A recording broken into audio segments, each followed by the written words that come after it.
Apakah kamu ingin tahu rahasia orang-orang yang hidup lama, bahagia, dan tetap muda? Buku ini akan mengubah cara kamu memandang hidup. Buku Ikigai oleh Hector Garcia adalah panduan lengkap untuk mencari makna hidup, meningkatkan kesehatan, dan menciptakan kehidupan yang penuh tujuan. Buku ini berdasarkan riset terhadap orang-orang yang hidup lebih dari 100 tahun di Jepang, yang dikenal sebagai centenarians. Buku ini tidak hanya memberi tips kesehatan, tapi juga mengajarkan cara menghidupi tujuan, mengelola stres, dan menciptakan kebiasaan sehat. Dalam 9 bab yang menarik, kamu akan belajar bagaimana menggabungkan kehidupan yang bermakna dengan kesehatan fisik dan mental yang baik. Siap untuk mengubah cara kamu hidup? Mari mulai. Bab 1. Ikigai, The Art of Staying Young While Growing Old. Ikigai adalah konsep Jepang yang menggambarkan tujuan hidup yang membuat seseorang merasa bermakna dan bahagia. Ini bukan hanya tentang kekayaan atau kekuatan, tapi tentang menemukan hal yang membuat kita ingin bangun pagi hari. Orang yang memiliki Ikigai merasa hidup lebih lama karena mereka tidak hanya fokus pada usia, tapi pada kualitas hidup. Konsep ini mengajarkan bahwa hidup bukan tentang bertahan, tapi tentang tumbuh. Misalnya, seorang petani yang merasa bermakna karena menanam beras untuk keluarganya, bukan hanya karena uang. Ikigai membuat kita merasa hidup berarti, bahkan di usia tua. Bayangkan seorang laki-laki berusia 80 tahun yang bangun pagi untuk mengurus kebun. Ia tidak memikirkan usia, tapi merasa hidup bermakna karena ia merawat tanaman yang dulu ditanam oleh ayahnya. Ia merasa seperti anak kecil yang bermain di kebun, sambil mengingat kenangan masa lalu. Ia tidak hanya hidup lama, tapi hidup penuh makna. Ini adalah contoh nyata Ikigai, tahu apa yang membuat kita ingin terus hidup, meski usia sudah bertambah. Bab 2, Anti-Aging Secrets, Little Things That Add Up to a Long and Happy Life. Rahasia anti-aging tidak selalu tentang pil atau operasi. Buku ini mengungkap bahwa kehidupan yang panjang dan bahagia berasal dari kebiasaan kecil yang konsisten. Misalnya, bangun pagi, makan makanan sehat, dan bergerak secara teratur. Penulis menyebut ini sebagai kebiasaan kecil yang besar. Orang yang hidup lama tidak pernah menunggu hari yang sempurna, tapi mengelola kehidupan setiap hari. Mereka memahami bahwa kesehatan bukan hanya tentang tubuh, tapi juga pikiran dan emosi. Contohnya, orang yang selalu berbahasa positif dan merawat hubungan dengan orang lain cenderung lebih bahagia dan sehat. Seorang wanita berusia 70 tahun menghabiskan setiap pagi untuk berjalan kaki di taman, menanam sayur, dan berbicara dengan tetangganya. Ia tidak pernah terburu-buru, tapi selalu bersyukur. Ia menganggap kebiasaan kecil ini adalah jalan untuk tetap sehat dan bahagia. Dari kebiasaan ini, ia merasa hidupnya terasa lebih panjang dan bermakna. Ini adalah contoh nyata bagaimana kebiasaan kecil bisa memperpanjang usia dan kebahagiaan. Bab 3, From Logotherapy to Ikigai, How to Live Longer and Better by Finding Your Purpose. Logoterapi adalah pendekatan psikologis yang menekankan pentingnya tujuan hidup. Buku ini menggabungkan konsep ini dengan Ikigai, mengajarkan bahwa tujuan hidup adalah kunci untuk hidup lebih lama dan bahagia. Tujuan bukan sekadar pekerjaan, tapi hal yang membuat kita merasa bermakna.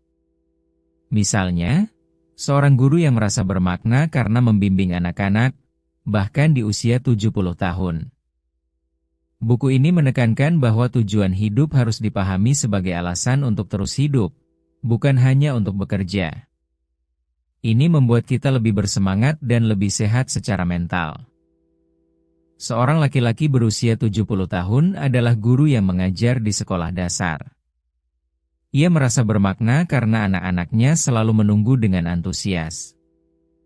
Ia tidak pernah berpikir tentang pensiun, karena ia merasa tujuannya belum selesai.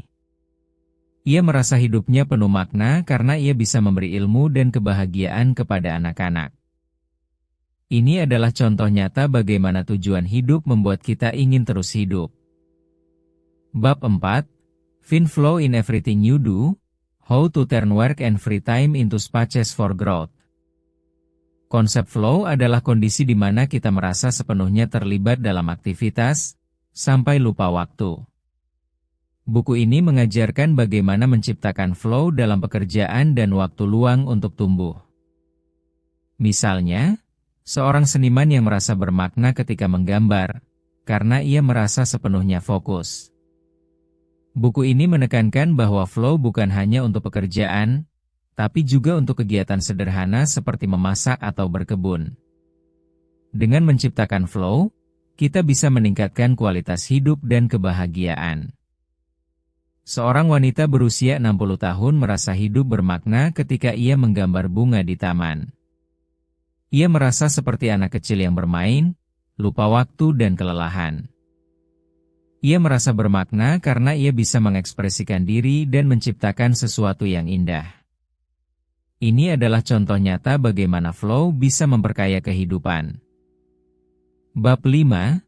Makanan sehat dan kebiasaan harian. Kesehatan tubuh adalah dasar untuk hidup yang panjang dan bahagia. Buku ini menjelaskan bahwa makanan sehat, seperti sayur, buah, dan ikan, memberikan energi dan nutrisi yang diperlukan.